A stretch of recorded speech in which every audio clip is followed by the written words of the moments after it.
Hello everyone. Now we will discuss about the occupational structure on the eve of independence and infrastructure on the eve of independence.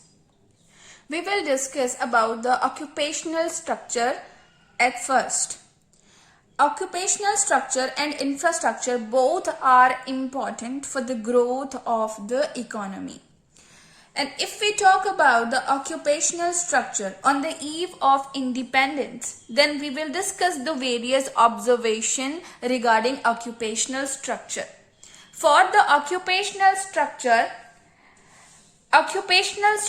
refers to the distribution of working population.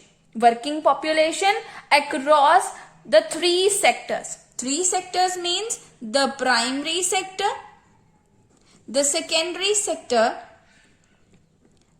and the third, tertiary sector. All the three sectors are for the occupational structures. Alright? And for the occupational structure, we are having this information.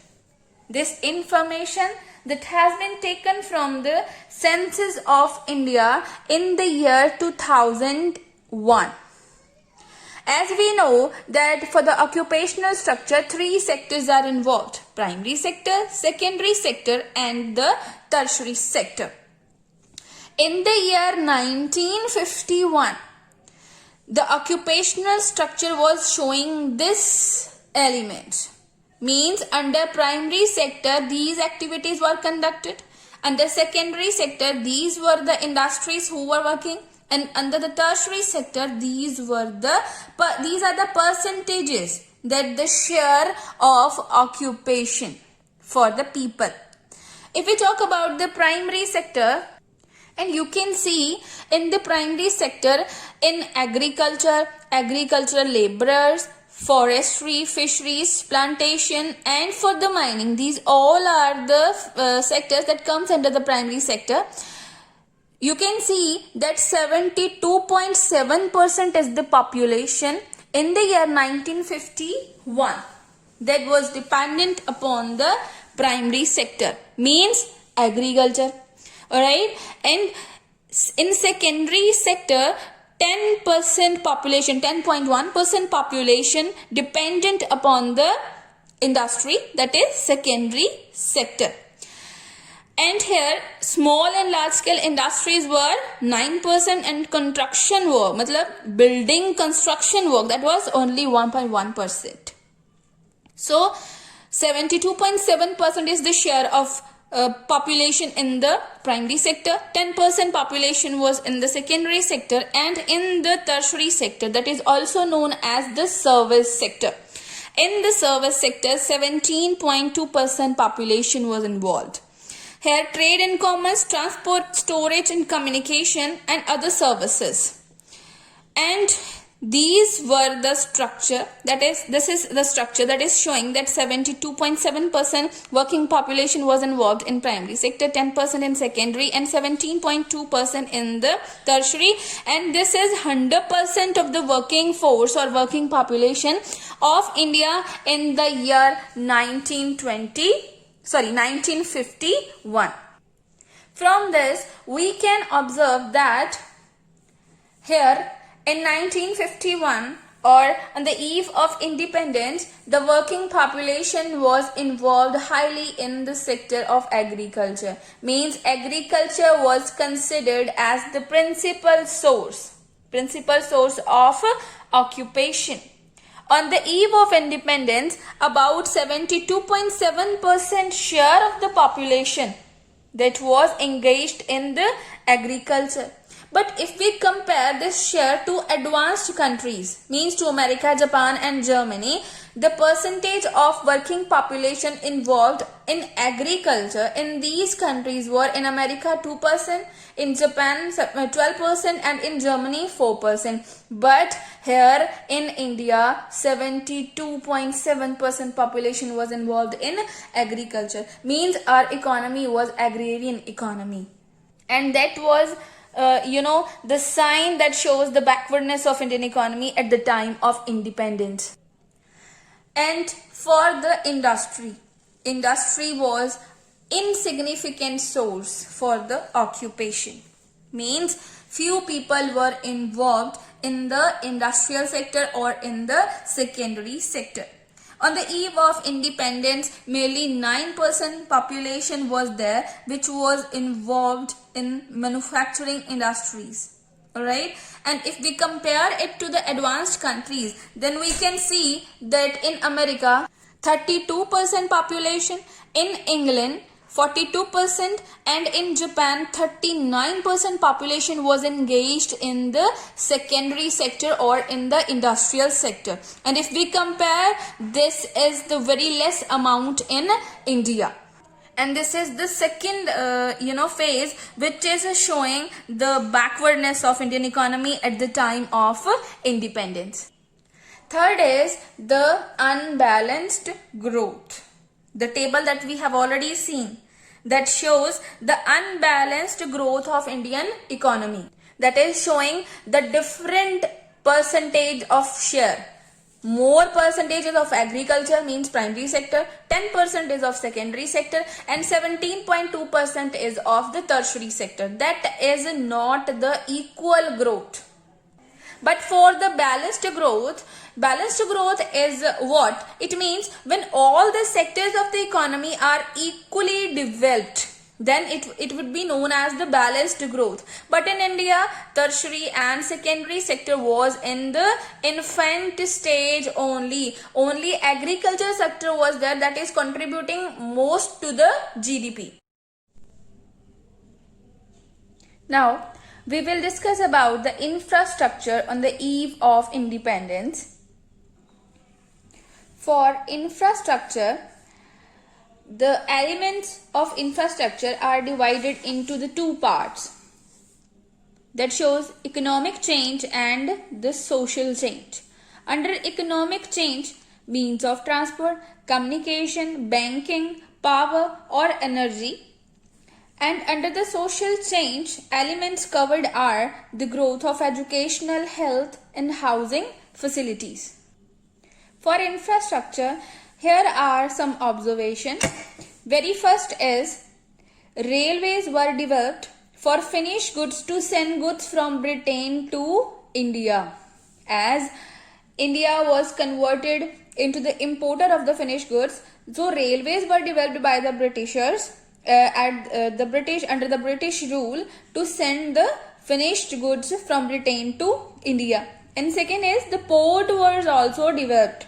Ports were developed to handle the export of raw material to Britain and import of the finished goods from Britain. So railways and ports both were developed. Next is the post and telegraphs. Post and telegraphs were developed to enhance the administrative efficiency of the Britishers to rule the India.